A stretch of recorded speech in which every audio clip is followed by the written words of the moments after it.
Hello दोस्तों, स्वागत है आप सभी का।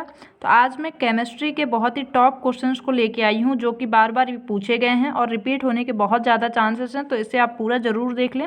और आइए देखते हैं, जो क्वेश्चंस को स्टार्ट करते हैं और देखते हैं, इसको एक्सप्लेन भी करने की मैं कोशिश पूरी करूँगी। तो आइए स्टार्ट करते हैं। जो पहला क्वेश्चन है, कृत्रिम वर्षा या मेघ विजन के लिए प्रायः प्रयोग किए जाने वाला रासायनिक द्रव्य है। तो इनमें से तीन ऑप्शन हैं। आप मुझे ये बताएं कि इनमें से कौन सा ऐसा चीज़ है जो कि कृत्रिम वर्षा या मेघ विजन में यूज किया जाता है। तो ध्यान दें, अगर अगर बात कही जाए तो ये सिल्वर आयोडाइड AgI जो है ये मुख्य कृत्रिम वर्षा के रूप में यूज किया जाने वाला पदार्थ है। परंतु जो सोडियम क्लोराइड NaCl है, इसका भी यूज कृत्रिम वर्षा के तौर पे किया जाता है। शुष्क वर्ग की बात करें तो शुष्क वर्ग बोलते किसे हैं? CO2, ठोस कार्बन डाइऑक्साइड को शुष्क वर्ग के रूप में जाना जाता है। तो अगर पूछा जाए इनमें से कौन सा कृत्रिम वर्षा के लिए यूज होता है, तो ये तीनों ही कृत्रिम वर्षा के तौर पे यूज होते हैं। तो बात अगर मुख्य पूछा जाए तो सिल्वर आयोडाइड बताना है, और ये ऑप्शन में अगर नहीं हो तो, लेकिन अगर तीनों ही ऑप्शन में है तो आपको उपयुक्त सभी पे टिक लगाना है, क्योंकि ये सभी कृत्रिम वर्षा के लिए यूजफुल होते हैं। तो आप देख सकते हैं option number D. Next question देखते हैं। जो नेक्स्ट क्वेश्चन है, कहाँ काम करने वाले व्यक्तियों को ब्लैक लंग रोग हो जाता है। तो इनमें चार ऑप्शन है। आप मुझे ये बताएं कि कहाँ काम करने वाले जो मनुष्य होते हैं, इंसान होते हैं, उनको ब्लैक लंग रोग से जूझना पड़ जाता है। तो इनमें से ऑप्शन जो है, पहला ऑप्शन है आपका विद्युत लेपन उद्योग, कार्बनिक विलायक उद्योग, पेंट विनिर्माण उद्योग, कोयला व खान। तो इसमें से सही ऑप्शन होगा कोयले की खान। तो कोयले की जो खान है, अगर यहाँ पे काम करने वाला कोई व्यक्ति काम करता है तो उसको कभी कभी ब्लैक लंग नामक रोग से जूझना पड़ता है। ब्लैक लंग नामक रोग जो होती है, एक लंग संबंधी, फेफड़ों संबंधी बीमारी है, श्वसन संबंधी बीमारी है।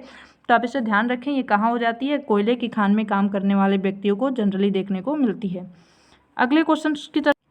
अगला क्वेश्चन है, निम्नलिखित में से ऑक्सीजन मिश्रित वह निष्क्रिय गैस कौन सी है जो अवरोधित श्वसन से पीड़ित रोगियों को दी जाती है। तो पहली चीज़ तो जो कृत्रिम गैस या निष्क्रिय गैस, कृत्रिम नहीं, निष्क्रिय गैस या फिर अक्रिय गैस, ये कौन सी होती हैं? तो ध्यान रखिए, ऐसी गैस जिसके बाह्यतम कोश में 8 इलेक्ट्रॉन उपस्थित हो। तो जिसके बाह्यतम कोश में 8 इलेक्ट्रॉन उपस्थित हैं वो क्या होती हैं? अक्रिय या निष्क्रिय गैसें होती हैं। तो हमारे पीरियोडिक टेबल में हीलियम, नियॉन, आर्गन, क्रेप्टॉन, जिनॉन, रेंडॉन, ये जो गैसें हैं ये कृत्रिम गैसों निष्क्रिय गैसों की श्रेणी में आती हैं।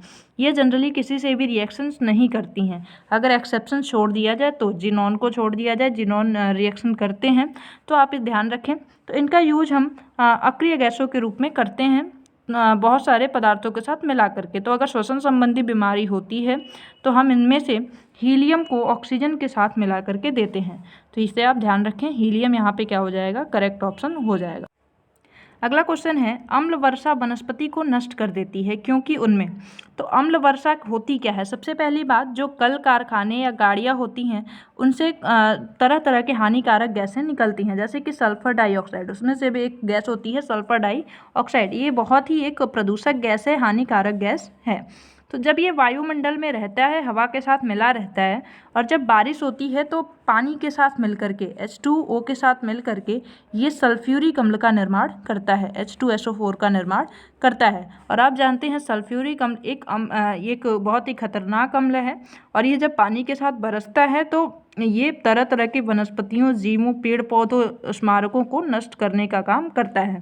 तो ध्यान रखें। तो अगर पूछा जाता है अम्ल वर्षा में कौन सा अम्ल होता है, तो सल्फ्यूरिक अम्ल होता है। तो इसे आप ध्यान रखें।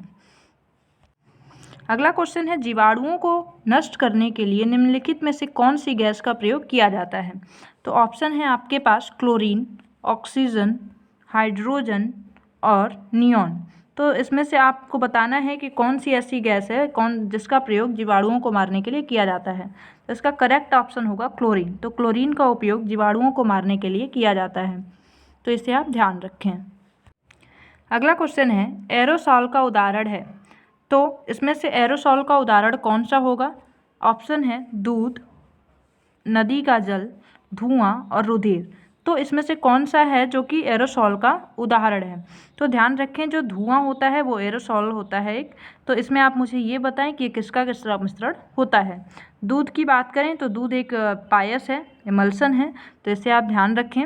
और रुधिर एक कोलाइडल विलयन है, तो इसे आप याद रखें।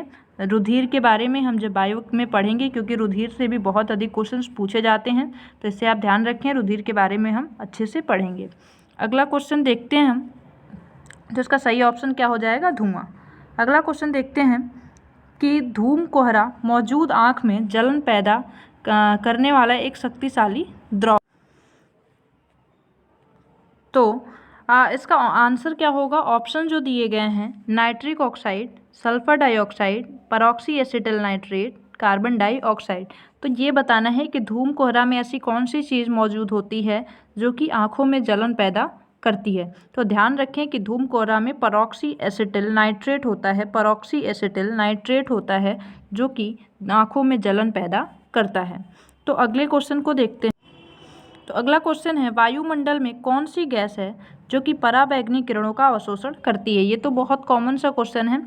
जो हमारा ओजोन लेयर है उसमें ओजोन नामक गैस पाई जाती है जो कि पराबैंगनी किरणों को रोकती है धरती पे आने से, क्योंकि पराबैंगनी किरणें सूर्य की हानिकारक किरणें होती हैं जिससे कि स्किन कैंसर और वनस्पतियों और भूमि को बहुत ज़्यादा हानि पहुंचती है। तो इससे आप ध्यान रखें।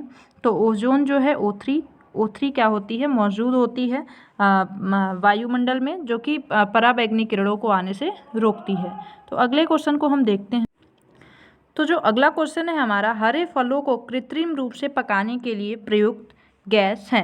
तो ध्यान रखिए, जो हरे फल होते हैं उसको पकाने में जो सहायक होता है एक प्लांट हार्मोन जिसको एथिलीन नाम से जाना जाता है। तो कृत्रिम रूप से भी एथिलीन से ही फलों को पकाया जाता है। तो ध्यान रखें कि एथिलीन जो होता है, एथिलीन गैस, ये फलों को पकाने में बहुत ज़्यादा सहायक होता है जिसका यूज किया जाता है।